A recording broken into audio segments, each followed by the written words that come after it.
दोस्तों healthy life जीने के लिए हमें जहाँ जानकारी लेनी पड़ती है वहीं एक हेल्दी डाइट लेने की भी आदत बनानी पड़ती है। फिर भी जिस टॉपिक में मैं बात करने वाला हूँ बहुत ही इम्पोर्टेंट टॉपिक है, सर्विसिंग एंड डिटॉक्सिफिकेशन। इस चीज़ को समझना बहुत ही ज़रूरी होता है क्योंकि आमतौर पे लोग नहीं समझ पाते हैं, और अगर इस चीज़ को हम समझ पाते हैं तो हमें समझ में ये बात आ जाएगी कि रीज़न ऑफ डिजीज़ क्या है।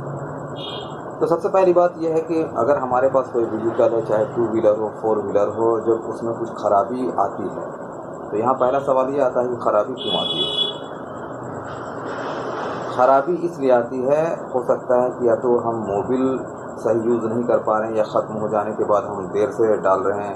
हो सकता है डस्ट या कचरे पड़ गए हों तो उससे जो पार्ट्स है वो घिस रहे हों या उसमें जंग लग जा रहे हो तो उसमें प्रॉब्लम आती है। अब हम जब प्रॉब्लम आना शुरू होती है तो हम ले जाते हैं मैकेनिक के पास। मैकेनिक क्या करता है कि सबसे पहले उसको साफ़ करता है, उसके पार्ट्स को निकाल कर पेट्रोल या मिट्टी तेल से धोता है, जिसे हम सर्विसिंग कहते हैं। उसके बाद वो देखता है कि अगर पार्ट्स टूटे हुए हैं तो दूसरे पार्ट्स को वो चेंज करके लगा देता है, और नहीं तो उसी पार्ट्स को धोने के बाद ग्रीसिंग करने के बाद लगा देता है। अब एक व्हीकल की बात जब आती है तो वहाँ सर्विसिंग की ज़रूरत पड़ती है। तो क्या ह्यूमन बॉडी जो सुपर मशीन है, क्या उसकी सफाई की ज़रूरत नहीं पड़ती होगी? जाहिर सी बात है, ज़रूरी है कि उसकी भी सफाई हो। उसी सफाई को डिटॉक्सिफिकेशन कहा जाता है। अब जैसे मान लिया कोई आदमी बीमार पड़ता है, सर्दी खांसी बुखार इस तरह से आता है, जिसे हम हैप्पी डिजीज़ का नाम देते हैं। ये होना ज़रूरी है ताकि बॉडी से जो बैड बैक्टीरिया है या फिर वायरस है वो ख़त्म हो जाता है। उसके अलावा अगर हम देखते हैं कि किसी को किडनी में प्रॉब्लम आ रहा है, हार्ट में प्रॉब्लम आ रहा है, लंग्स में, लीवर में, या शुगर हो जा रहा है, या बीपी का वो मरीज हो जा रहा है, तो ऐसा क्यों होता है? आखिर इस चीज़ की जानकारी लोगों को कौन देगा? तो दोस्तों, एज ए हेल्थ कंसल्टेंट ये हम लोगों की जिम्मेदारी होती है, हमारे तरह के लोगों की जिम्मेदारी होती है कि लोगों को अवेयर करें। तो अब जैसे आँख के लिए विटामिन ए, बीटा कैरोटीन की ज़रूरत होती है, ओमेगा 3 फैटी एसिड हार्ट के लिए ज़रूरत पड़ती है। अगर ये रेगुलर वे में ये डाइट हमारे बॉडी को मिल रहा है तो हम बीमार नहीं पड़ते हैं, हमें डिजीज़ नहीं हो पाती है। अब जब इसकी कमी होती है तो हम किसी न किसी डिजीज़ के चंगुल में फंस जाते हैं। अब कमी क्यों होती है? क्योंकि हमारे बॉडी में जो स्मॉल इंटेस्टाइन है, 22 से 24 फीट की, हर 4 इंच में रिज्यूम बना है कंगीनुमा। हम जो भी खाना खाते हैं उसमें जो न्यूट्रिशन होता है उसे वो सोख कर बॉडी के टोटल ऑर्गन तक ले जाने का काम करती है, जिससे हम हेल्दी रहते हैं। अब ये सभी को मालूम है आज के दौर में कि जो भी हम खाना ले रहे हैं या पानी पी रहे हैं या सांस ले रहे हैं उसमें केमिकल है।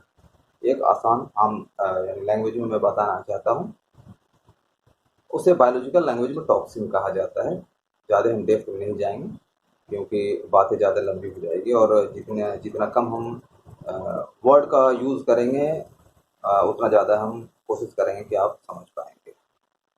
तो जब टॉक्सिन स्मॉल इंटेस्टाइन में डिपॉजिट हो जाता है तो वो हमारे न्यूट्रिशन को रोकना शुरू करते हैं, और इस तरह से हमारे ऑर्गन तक वो न्यूट्रिशन नहीं पहुंच पाता है। लैक ऑफ न्यूट्रिशन होता है और हम कमज़ोर होते हैं, बीमार होते हैं, फिर बीमारियाँ होती है। तो अब क्या होता है कि जब टॉक्सिन स्मॉल स्मॉल इंटेस्टाइन में डिपॉजिट होकर भरना शुरू होता है, और जब ज़्यादा भर जाता है तो ब्लड में जाने से शुगर हो जाता है। अगर किडनी में गया तो स्टोन फॉर्मेशन हो जाता है, गोल ब्लैडर में गया स्टोन हो जाएगा, लंग्स में गया अस्थमा हो जाएगा, उसी तरह हार्ट में गया तो ब्लॉकेज हो जाएगा। ये सारे वो जो टॉक्सिन होते हैं वो एक तरह से गंदगी होती है जो बॉडी के अंदर चली जाती है। अब उसे सफाई की ज़रूरत पड़ती है। अगर हम उसकी सफाई नहीं करते हैं, उसका डिटॉक्सिफिकेशन नहीं करते हैं, बल्कि हम डॉक्टर के पास चले जाते हैं, तो डॉक्टर क्या करता है, जब अपना ट्रीटमेंट करता है, वो जो मेडिसिन लिखते हैं वो भी एक सिंथेटिक वे में केमिकल होता है। पहले से हम परेशान थे कि हमारे बॉडी में केमिकल भर रहा है तो बीमारियां हो रही है, अब और केमिकल भरना शुरू हो जाता है। अब कोई ना कोई अंग हमारा डैमेज हो जाता है, जिसे क्रोनिक डिजीज़ का नाम देते हैं। तो दोस्तों, अगर रीज़न ऑफ डिजीज़ को हटाना है तो डिटॉक्सिफिकेशन ज़रूरी है, यानी इंसानी बॉडी की भी सफाई ज़रूरी है। और इस सफाई को पूरी दुनिया में एलोवेरा के अलावा कोई दूसरा विकल्प नहीं है। लेकिन दोस्तों, एलोवेरा 400 प्रजाति की है, जो टॉप नस्ल है जिसे एलो बार्बाडेंसिस मिलर कहा जाता है, वो हमारे पास है। हम उसी की डील करते हैं, लोगों को अवेयर करते हैं कि जो सुपर क्वालिटी के एलोवेरा है उनको आप यूज़ करें, ताकि आप एक हेल्दी लाइफ जीने में कामयाब हो सकते हैं। चाहे वो बीमार आदमी हो या अच्छा आदमी हो, हर किसी आदमी को एलोवेरा कम से कम 9 डब्बे को लेना ज़रूरी होता है। एक डब्बा 1000 ml का होता है, कम से कम 9 डब्बा लेना है।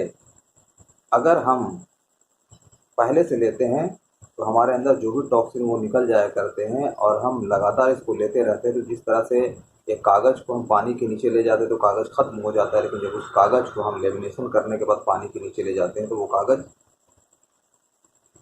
उसको नुकसान नहीं पहुंचा सकता है पानी, वो लेमिनेट हो चुका होता है। उसी तरह अगर हम पहले से एलोवेरा को यूज़ कर रहे हैं और लगातार यूज़ कर रहे हैं तो एलोवेरा हमारे बॉडी को लेमिनेट कर देता है। उसके बाद हमें कोई भी टॉक्सिन नुकसान नहीं पहुंचा सकता, यहाँ तक कि डिपॉजिट ही नहीं हो पाता है। तो इतनी ज़बरदस्त चीज़ है, और इस चीज़ को हम नज़रअंदाज अगर करते हैं तो फिर हम जब बीमार पड़ जाएंगे तो हमारी मजबूरी होगी कि उन चीज़ों पे हम अमल करें, जिससे फिर से हम सेहतमंद ज़िंदगी जीने में सफल हो सके। All the best. आप एक हेल्दी लाइफ जिए, ये हमारी कामना है।